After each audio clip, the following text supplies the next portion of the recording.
Nain, on the north coast of Labrador. Winter, 1950. The harbor had been iced in for weeks, and would stay iced in for weeks more. The Newfoundland Ranger posted there was the only member of any police force, of any government service, of any state institution at all, within a distance that could not be covered in a day. He was alone, not alone in the sense of working an unaccompanied shift, alone in the sense that there was no second man, no relief, no supervisor within reach, and no way to ask for either until the ice went out. There was, in that community and in that winter, a man who was seriously mentally ill. There was no hospital, there was no cell, there was no institution of any kind to take him to, and no way to move him anywhere while the coast was frozen. In an oral history recorded by the Newfoundland Ranger Force Association, the ranger who was stationed there described what he did about it. He took the man into his own quarters, cooked for him, cared for him, and slept on the floor in front of the door so the man could have the bed. He did that for 3 months, because 3 months was how long it took for the ice to let anyone else in. That is not a police story. There is no arrest in it, no pursuit, no charge laid. It is a story about what happens when a government sends exactly one man to represent everything it does, and then leaves him there. The Newfoundland Ranger Force existed for 15 years. 204 men served in it. At no point did it have more than 72 members on strength at one time. To understand why that man was in that room with that responsibility, you have to understand what had happened to Newfoundland 15 years earlier, and what the force was actually created to do, which was not policing at all. What had happened to Newfoundland was that it had stopped governing itself. In 1933, the Amulree Royal Commission examined a country that was bankrupt and recommended that responsible government be suspended. In 1934, it was. The Dominion of Newfoundland, self-governing since the 19th century, a country that had sent its own regiment to the Somme, handed its administration to a commission of government, 6 commissioners, 3 British and 3 Newfoundlanders, under a British-appointed governor, answerable to London and to no voter anywhere. That is the precondition for everything that follows. From 1934 until 1949, the people of rural Newfoundland and Labrador had no elected representative of any kind, no member of the House of Assembly, no local council in most places, nobody whose job was to carry their situation to the people making decisions about it. The commission moved fast. In the spring of 1934, it reorganized the existing Newfoundland constabulary and pulled it back to where the population was concentrated, the Avalon Peninsula, Corner Brook, Grand Falls. That left most of the island and all of Labrador with effectively no state presence at all. What it created to fill that gap was, at first, not a police force. The Amulree report had recommended a ranger service, game wardens essentially, to manage wildlife and supervise government beaver farms in the empty interior, on the theory that fur might be made to produce revenue. That was the original design, a conservation service for an economic scheme. The first recruit was taken on strength on the 9th of July, 1935. Before the end of that month, a full authorized complement of 30 men had been sworn in.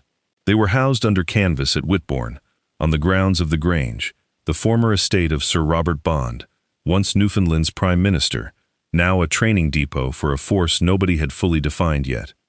The beaver farms never amounted to much.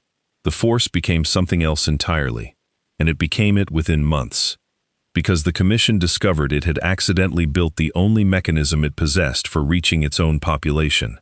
Before we continue, if this kind of documentation is what you have been looking for, consider subscribing. Every video on this channel goes into one specific element of Canadian patrol between 1900 and 1980. The vehicle, the posting, the territory knowledge that years in one place built in the officer who covered the same ground in 4 seasons, and the communities those officers served, in the full complexity of what that service meant in this era. Not Mountie mythology. The documented operational and human reality of patrol in a country whose geography required its officers to know their territory the way no centralized system has ever been asked to know it. What did one man alone on a Labrador coast know about the 50 miles around him that no department in St. John's ever built a form to hold?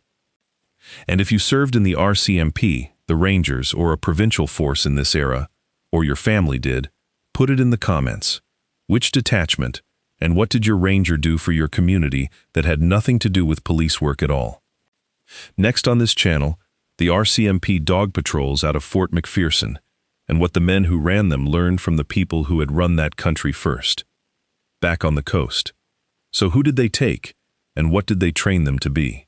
They took very few people, and the bar was set higher than the country could easily meet. An applicant had to be male, single, between 21 and 28 years of age, physically fit in every respect, at least 5 feet 9 inches tall, and no more than 185 pounds. He had to hold a grade 11 certificate. That last requirement is the one that matters. In Newfoundland in 1935, in the outports the force was being built to serve. Completing grade 11 was not ordinary. Many communities did not have a school that went that far. The educational standard alone excluded most of the population the Rangers would be sent to represent, which tells you what the commission thought it was recruiting. Not constables, but literate administrators who could be dropped into a settlement and left to write. Enlistment was for 5 years. A man who wanted out before that had to buy his way out. Marriage required permission, and permission was not available until the 5 years were served. A ranger who married without it risked dismissal. More than a third of that first contingent came across from the Royal Newfoundland Constabulary, and over the force's 15 years, 23 constabulary men transferred in, which says something about pay and prospects in Depression-era Newfoundland. Training ran 3 months. It was modeled deliberately on the RCMP rather than on the constabulary, and the training officer was a serving RCMP sergeant major, seconded south for the purpose. There was drill, battle drill, small arms. There was also, and this is the part that separates the Rangers from every other force this channel documents, instruction in the recording of vital statistics and the completion of monthly departmental returns. They were taught to march, and they were taught bookkeeping, and of the two, the bookkeeping is what they would use every day. After 3 months, 7 of the 30 stayed at Whitbourne headquarters. The other 23 went out to 16 detachments, 10 on the island, 6 in Labrador. Most were one-man posts. The men going to Labrador had to build their own quarters and their own offices when they got there. 23 men, 16 detachments. A country of roughly 500,000 people scattered along thousands of miles of coastline. Which raises the obvious question, what were those 23 men actually expected to do? Everything. The force sat administratively under the Department of Natural Resources, but it carried out the policies of 6 government departments. The list is not a summary, it is a job description. For finance, collection of customs duties and other fees. A ranger in an outport with a wharf was the customs officer. He was also, when a vessel came ashore, the wreck commissioner, the official responsible for recording the casualty and dealing with salvage. For natural resources, inspection of logging camps, enforcement of game laws, issuing of game licenses, and direction of forest fire fighting. Not attendance at fires, direction of them, with whatever men the community could put on the hill. For public health and welfare, he was the health inspector. He was also the relief officer, the man who administered the dole in a country where, through the 1930s, a very large share of the rural population depended on it. For justice, he was the police. He took statements, laid charges, and in a settlement with no magistrate, he was frequently the closest thing to a court that anyone had seen that year. And beneath all of it, he was the registrar, births, deaths, marriages, census returns, the official memory of the place. Read that list again, and notice what it means. The same man who decided whether your family got relief that month also decided whether you were prosecuted for the salmon you took out of the river to feed them. The same man who recorded your child's birth also inspected the camp where you worked and reported on whether the operator was keeping it fit to sleep in. No RCMP constable in a prairie detachment held that combination. No provincial police officer in Ontario did. The concentration of state functions in one uniformed individual, at that distance from supervision, is close to unique in 20th century Canadian administration. Now consider the geography. 16 detachments, thousands of miles of coast, no roads worth the name. How did one man cover a district like that? Cheaply. That was the governing instruction, and it shaped everything about how the force moved. Rangers traveled by the least expensive means available, which in practice meant on foot, by dog team, or by boat. Rail travel was permitted and used, frequently in second class, and frequently on railway speeders and handcars. The pump trolleys worked by sectionmen along the line. Thousands of miles were covered that way. The force did own vehicles, a few motorcycles and perhaps 2 automobiles, and these were restricted to the handful of places where roads existed at all: the Burin Peninsula, St. George's, Deer Lake, Badger. For the overwhelming majority of the territory, the motor vehicle was irrelevant. It also owned 3 boats, numbered 301, 302, and 303. The intention was that they would function as floating detachments, crewed outside the normal detachment establishment, working the coast. They served for a number of years. 2 of them were lost in separate incidents and were never replaced. That leaves the pattern that actually defined Ranger Patrol: boat in summer, dog team and foot in winter, on the north coast and in Labrador, and on the south coast, boats more or less year-round because the water stayed open. Every detachment was required to carry out routine patrol through its district every month, and to report on it. Think about what monthly patrol of a coastal district means when your transport is a dog team. It means the ice is not a hazard you avoid, but the road you use, and that the timing of freeze-up and break-up does not inconvenience your schedule. It determines whether you have a district at all for 6 weeks of the year. It also means that everything the government in St. John's would ever learn about that coast had to come out of that district in a man's handwriting, carried by mail boat. So how did a government with no elected members and no presence on the ground learn anything at all about what was happening to its own people? Through a form, one form, filed monthly, from every detachment. It was called the General Conditions Report, and it was the most important thing a ranger produced. It required him to set out the number of people on relief in his district and the amount of money involved. It required an account of what economic activity was taking place, the fishery, logging, construction, and how many people were engaged in it. It required his assessment of the prospects for improvement or the lack of them, and it required him to record any particular circumstance affecting the population of his district.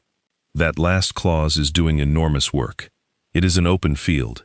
It is a government asking one man, in a settlement it will never visit, to tell it what it needs to know without being able to specify in advance what that might be. These reports were not filed and forgotten. Copies survive in the archives bearing the initials and the marginal comments of every commissioner, meaning that the men governing the country read the monthly assessment written by a 24-year-old in a one-room office on a coast most of them had never seen, and took it seriously enough to annotate it. For 15 years, in the outports and in Labrador, that was the information system. Not radio, not dispatch, not a bureaucracy of inspectors. A handwritten monthly report from a single man moving out by mailboat, arriving weeks later on a commissioner's desk. The strength of that system is that the information was genuinely local and genuinely observed. The ranger knew whether the boats had gone out, which households were short, which merchant had stopped extending credit, what the winter had done to the fish. He knew it because he lived there, and there was nothing else to do but see it. The weakness is equally obvious and worth stating plainly. An entire population's representation to its government ran through the judgment, the sympathies, and the blind spots of one unelected young man in a khaki uniform, which raises the question the rangers themselves could never fully resolve. What did the people on that coast actually make of him? Both things, and often in the same household in the same week. The documented reaction was mixed from the beginning. People in isolated communities valued having a government representative on hand, someone who could take a problem and actually put it in front of St. John's, which had never happened before. Against that, they were wary of a man whose mandate included enforcing the country's least popular laws, particularly those governing hunting and salmon fishing. That is not a small tension. In much of rural Newfoundland, taking game and taking salmon were not recreation. They were how a family got through a winter in which the fishery had failed, and relief was measured out by the pound. A regulation written in St. John's to conserve a resource arrived in an outport as a rule against eating, and the man enforcing it was the same man administering the relief. Consider the position that put him in. A ranger was expected to decide who received relief payments in a district where nearly everyone had a case for them, and there was no appeal beyond him and no elected official to complain to. Then he was expected to prosecute the man he had just turned down for taking a salmon out of season. Then he was expected to go back the following month and ask that same household for census particulars and write an honest assessment of their situation. Some rangers handled that badly. Some handled it by using the discretion the isolation gave them, enforcing the letter of the game laws selectively, and reporting hardship in terms designed to move the men reading the reports. What the historical assessment converges on is this: the force's reputation rests less on the Commission's administrative design than on the individual resourcefulness and judgment of the men in the detachments. The system worked to the extent that the person in it chose to make it work, and nothing in the structure guaranteed that. Nowhere was that clearer or the stakes higher than in Labrador, because in Labrador, the ranger was not the main representative of government. He was, in many places, the whole of it. The situation there has no parallel in the rest of Canada, and the reason is legal. Newfoundland was not part of Canada until 1949. It had no Indian Act. It had no reserve system. It had signed no treaties with the Inuit, the Innu, the Mi'kmaq, or the Southern Inuit. It had no department, no agency, and no dedicated administration for Indigenous affairs at all. In Canada, whatever one thinks of the Indian Act, and the record of what was done under it is now thoroughly documented, there was at least a legal framework assigning the federal government responsibility for health, education, and social services to much of the Indigenous population. In Newfoundland, there was no framework. There was the Commission of Government, and there was a ranger. The gap widened in the 1940s, when the Hudson's Bay Company withdrew from northern Labrador, and the government took over the company's trading posts. That put the state into direct commercial and administrative contact with Inuit communities on a scale it had never had, at exactly the moment when the only official on the ground was a young man from the island with 3 months of training and a monthly report to file. Two things need saying at once, and neither cancels the other. The first is that the operational dependence ran the other way. A ranger who survived a Labrador winter did so on knowledge that was not his. The ice, the roots, the weather, the dogs, that knowledge belonged to the Inuit and Innu people whose country it was, and it was extended to him, and without it, he could not have worked and in some cases could not have lived. That dependence is documented, and it should not be softened into partnership. It was reliance. The second is that he was still the state. He administered relief. He enforced game regulations on people whose subsistence depended on game. He wrote the reports on which distant decisions about their communities were made. Whatever his personal decency, and much of the surviving testimony suggests real decency, he was the point at which an unelected government's policy met people who had no say in it and no legal standing to contest it. Both are true. The Newfoundland Ranger Force is neither a heroic story nor a simple indictment, and the record does not permit either version. So what ended it? A war first, and then a vote. When the Second World War began in 1939, Rangers began leaving to enlist, as young men in a small country did. 34 had gone before the Dominion's office was forced to declare the Ranger Force an essential service, which closed the door. A ranger could no longer join the armed forces. The state had decided that one man in an outport was worth more where he was than in uniform overseas. That decision tells you what the Commission had come to understand about what it had built. By 1939, the force it had created to manage beaver farms had become the load-bearing structure of civil administration in rural Newfoundland. It could not be spared. The force grew through the war years, reaching its largest strength in the middle of the decade. Still under 80 men. Still covering everything. Headquarters had moved from Whitbourne to Kilbride in 1942. Then came the constitutional question. In the late 1940s, with the National Convention debating Newfoundland's future, continued Commission government, a return to responsible government, or confederation with Canada, Rangers were confidentially instructed to report on political sentiment in their districts. Their monthly channel to St. John's, built to carry relief statistics, was quietly used to carry the political temperature of communities that still had no vote and no representative. Then those same communities got a vote, and the Rangers ran it. They manned polling stations in the referendums, carried ballot boxes down wharves and along the coast, and made it possible for people in settlements with no road and no council to cast a ballot on whether their country would continue to exist. They administered the election that abolished them. Newfoundland entered Confederation on the 31st of March, 1949. The Smallwood administration determined that maintaining a separate provincial police force alongside the RCMP was an expense the new province did not need to carry. That left one day and one decision for every man still wearing khaki. The Newfoundland Ranger Force ceased to exist on the 31st of July, 1950. The RCMP assumed responsibility for provincial policing in Newfoundland and Labrador the following morning. The transfer terms were straightforward and slightly humiliating. A ranger could join the RCMP, but he had to drop one rank because the RCMP pay scale was higher. 15 years of coastal districts, relief ledgers, and monthly reports converted into a demotion on paper. Nearly all of them took it. The figures differ between sources. The Newfoundland and Labrador Heritage Record gives 56 rangers on active duty, with 52 transferring and 4 declining to apply. RCMP side accounts cite 55. What every account agrees on is that the overwhelming majority went. Of those who did, most would end their careers as sergeants or staff sergeants. The last of them did not retire from the RCMP until 1983. The final entry in the Harbour Breton Detachment Diary was written that day. It records the weather, southeast wind, fog, showers, and a day spent in the office on the last Ranger Force returns. Then the man writing it noted that it was not without regret that he puts away for all time the old khaki uniform. He closed the entry with one word: Finis.